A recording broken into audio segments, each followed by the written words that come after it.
Finally, I won't have to see your face anymore. Freeloader, get out! Haha.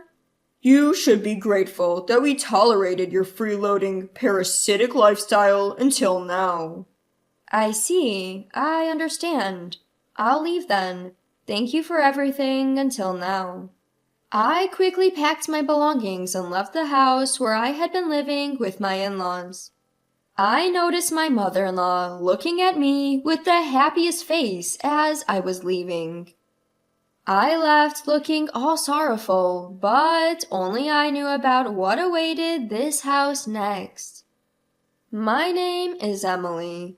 I'm a 32-year-old who works from home. It has been 5 years since I married John. We lived happily as a couple, but around our 4th year of marriage, things started to change. My previously healthy father-in-law suddenly fell ill, and we had to start caring for him. Therefore, we moved in with my in-laws. We thought we wouldn't have to live with them for quite some time, but John was an only child. With no siblings to rely on, we inevitably ended up taking care of my father-in-law. I even considered quitting my job for caregiving. However, perhaps because my hard work was recognized, I was allowed to work from home and continue working. Life in my in-laws' house started off hectically, but problems soon arose. Yes, it was the harassment from my mother-in-law. The common mother-in-law and daughter-in-law problems that you often hear about also fell on me. Emily, how long are you going to slack off and leave the housework alone?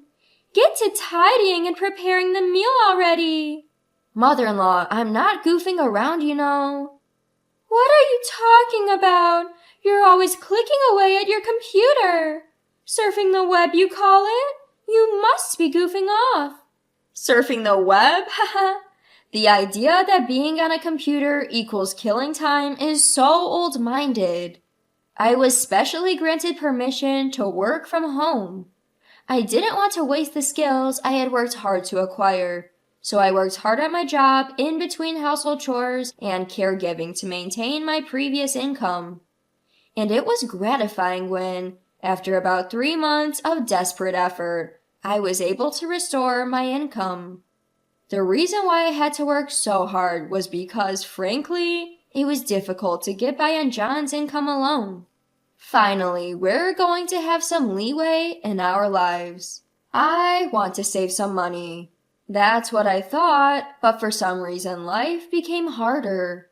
It felt like our savings was only decreasing.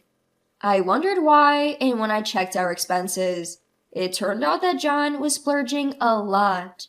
And I also found out that my mother-in-law was also splurging quite a bit.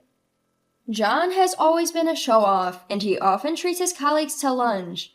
But recently, he's been using our credit card to treat many colleagues at parties. Of course, if you spend more than you put in the house, it's bound to decrease. My mother-in-law, for her part, takes up multiple hobbies at the invitation of her friends, and she unhesitatingly uses money for class fees and expenses for socializing. With both my husband and my mother-in-law throwing housework and caregiving duties at me, and splurging as they please, I couldn't take it anymore.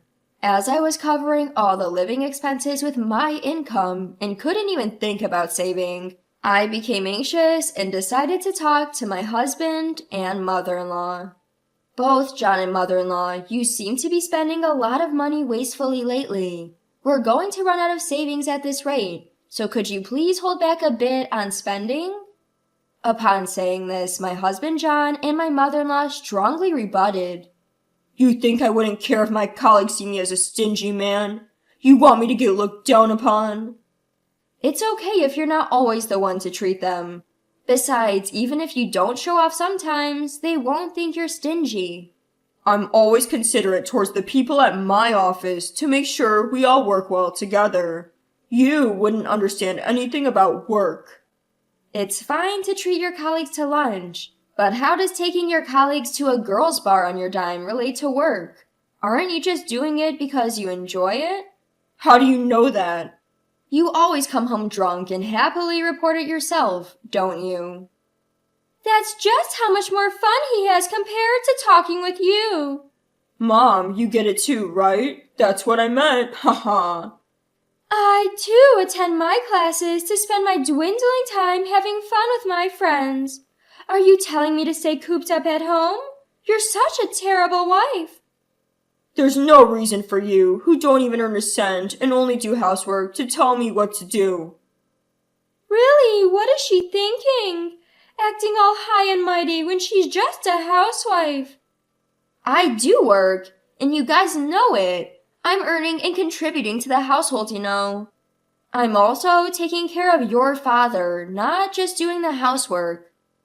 Don't lie. My mom takes care of my dad, and since you're not even going to the office, you're not earning much, are you? Who the hell do you think you are? Getting all cocky just because you work part-time. Stunned, I was at a loss for words. It seems like this mother-son duo really didn't understand that I was truly working and taking care of the house and father-in-law, all while earning. Moreover, my mother-in-law seemed to have told John that she was the one taking care of my father-in-law, making me look like a lazy housewife. I considered leaving several times, but the reason I refrained was, of course, my father-in-law. My father-in-law has always been very kind to me since I got married to John, and he would always say, "Emily, I'm really sorry that a great daughter-in-law like you has to put up with so much." Father-in-law, I don't mind taking care of you. What are you talking about? I do feel guilty about needing care, but I feel even worse about how my wife and son are treating you. You're being taken advantage of, aren't you? Well, yes. With just John's income, we wouldn't be able to maintain a living. I know that it's all thanks to your hard work that we're getting by. Father-in-law, you knew? It turned out that my father-in-law had been aware of the household situation for a long time. And every time he needed care, he would thank me and speak to me with a kind voice. I loved my father-in-law, and I didn't find taking care of him a burden at all. What if I left this house? I was anxious about who would take care of my beloved father-in-law, so I decided to take care of him diligently until he passed away. And about a year later, my father-in-law passed away. During the funeral of my father-in-law, whom I loved so much, I cried the whole time. Seeing me, my mother-in-law coldly said, "Emily, why are you crying so much?" Without shedding a tear, my mother-in-law showed no signs of grieving for my father-in-law. So of course I replied, "What? My father-in-law has passed away. Of course I would be sad. I've been taking care of him all this time." Upon hearing my response, my mother-in-law exploded in anger. "Gosh, as if I didn't take care of my husband at all!" In reality, my mother-in-law heartily took care of my father-in-law. She took advantage of me, doing neither housework nor caregiving, and claimed she was too busy with her hobbies. Despite that, she always found the time to go out.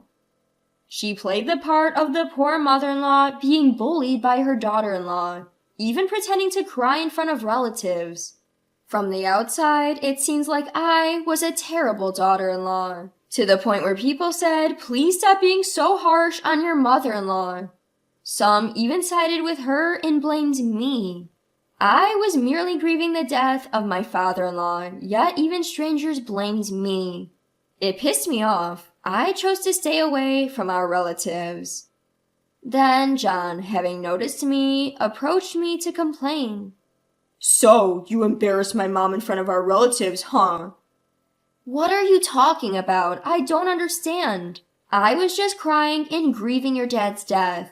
Then your mom came out to me making snide comments. That's all." "I heard you were talking as if she did nothing for my dad." "I didn't say such a thing. I was just talking about how sad I was that your dad, who I had been taking care of, passed away. Maybe it sounded like I was blaming your mom because she didn't do anything in reality." "Are you looking down on my mom?" "No, I'm just telling the truth. And if you're so upset, you should have helped me out. Don't you think you could have taken better care of your own dad? Why are you blaming me too? I have nothing to do with this. Nothing to do with this. You're his own son. Didn't you feel any responsibility to take care of him? I had work. It was your job as a housewife to take care of him. That makes no sense. I have work too, so that's unfair. Our argument heated up and was broken up by panicked relatives. Although the argument ended there, my husband and I didn't speak for the rest of the day. Later, after all the funeral-related matters were settled, a lawyer spoke about the inheritance. I'd like to discuss the will concerning the inheritance following your father-in-law's death. It is written that the rights to the family home and the land will go to his son John, while the remaining money will be split evenly between his wife and his daughter-in-law Emily. What? Why would Emily get a part of the inheritance? I'm his wife, right? If John gets the land and the house, shouldn't the rest of the assets all be mine? Your husband expressed his gratitude to Emily, who dedicated herself to his care. It is his wish to leave her part of the inheritance as a token of that gratitude.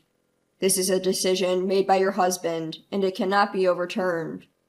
So that's it. Oh, I see. Emily was only taking care of him because she was after the inheritance. Why would you say that?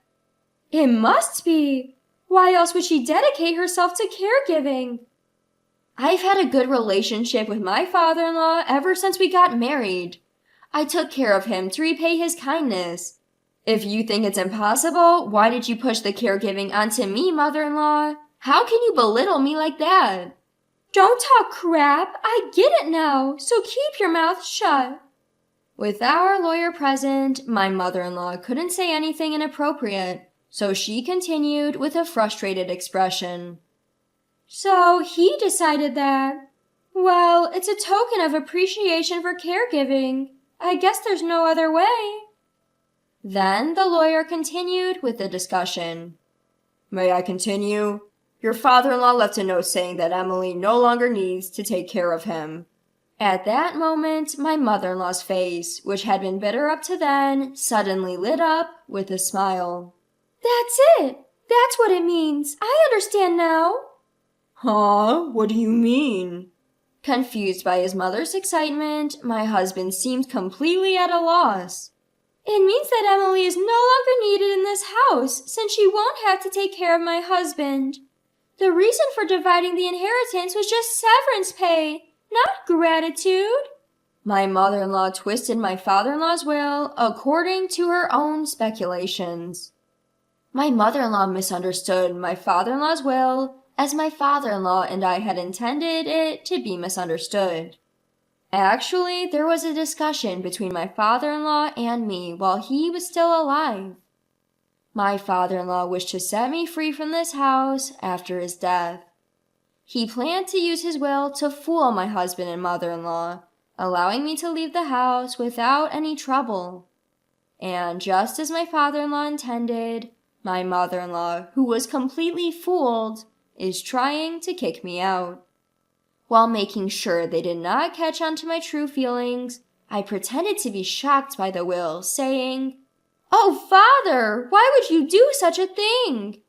See, even my husband didn't see you as his precious daughter-in-law. John, you don't need Emily anymore, do you? Just divorce her already." John, you wouldn't say something like divorce, right? I looked at John with tearful eyes. After a long pause, Indeed, it seems better to divorce, he finally said. Me, I've received the family property and Mom has got the money. I don't need to worry about care in the future, and I won't have any trouble with Emily. What? I see. That's how it is. Sorry, but could you leave me? Understood. I guess there's no place for me anymore here. I meekly said as I took a piece of paper from my drawer and handed it to my husband. When we had a fight before, there was one time I went to pick this up. That, of course, was the divorce papers. My husband immediately signed the divorce papers. Finally, I don't have to see your face. A freeloader who doesn't work. Get out, haha. Appreciate that I put up with a parasite like you all this time. I see. Okay, I'll leave. Thank you for everything so far. Speaking of which, since the lawyer is here, I want to discuss. It's okay if there's no property division, right? I've received enough from my father-in-law's inheritance. That's right. How considerate of you, Emily. I've been able to live on my earnings. It would be brazen of you to want more. Well, you're right. All right, the discussion is over. Please leave this house as soon as possible. I quickly packed my belongings and left the house where I had been living. My mother-in-law was watching me leave with a joyous face beyond words, not knowing what awaited in this house. After leaving the in-laws' house, I immediately submitted the divorce papers to the city hall. Arriving at the apartment I had rented in advance, I shouted in the wide room alone. Yes, I've finally been set free! I'm free! I just couldn't help but yell. I was so happy to be free from the painful married life. I can't thank my father-in-law enough, who planned the escape from that house. Since then, I've been enjoying a too comfortable life alone. I adapted to working remotely at my in-laws' place. But now that I left, I now have much more time to dedicate to my work. My income has increased due to that, and I'm able to live a luxurious life without being disturbed by anyone. One day, I got a call from my ex-husband, John. It's been a while. What brings you to call me? Emily, please help us. We're having a tough time making ends meet. Is this some kind of joke? Weren't you the ones who told me to get lost? Even though we're getting the same salary as before, for some reason we don't have enough money. We can't live like this. Oh dear, haha, that does sound tough. I decided to drop the final bombshell. Well, that's because my salary isn't going into the household anymore. What do you mean?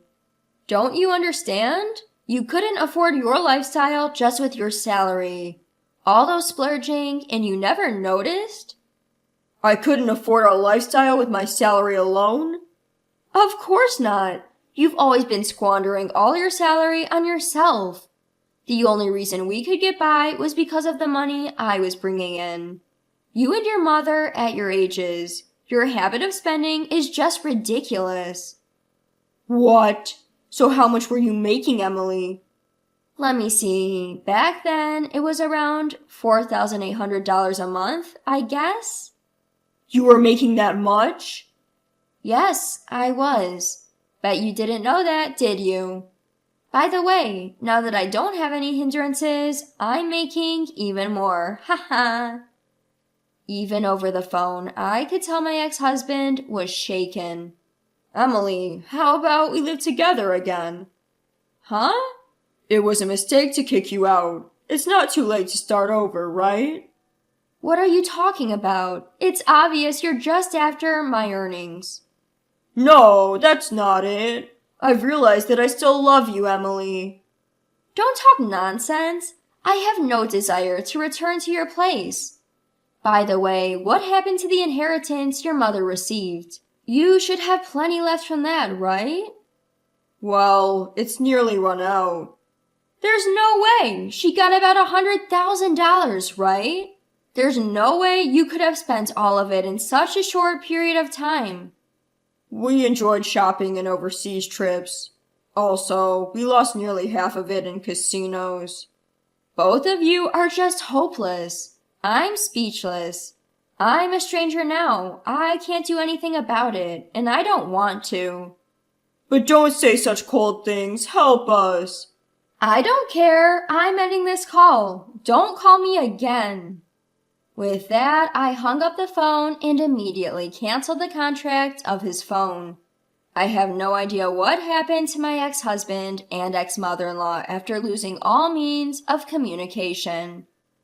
However, when I passed by their house nearly a year after that phone call, The place had been demolished. They must have had to let go of the house due to financial troubles. Well, it's none of my business anyway. As for me, I decided to spend my newfound free time on a new hobby and started attending a wine class that I had been interested in. There, I met a man 2 years older than me who was actively pursuing me. After a year and a half of dating, we got married. He's a humble and warm-hearted man who is a rising star at a well-known company and earns a high salary. He respects my work, and we have a happy married life where we respect each other. Lately, I've been thinking that perhaps this reward was a gift from my father-in-law.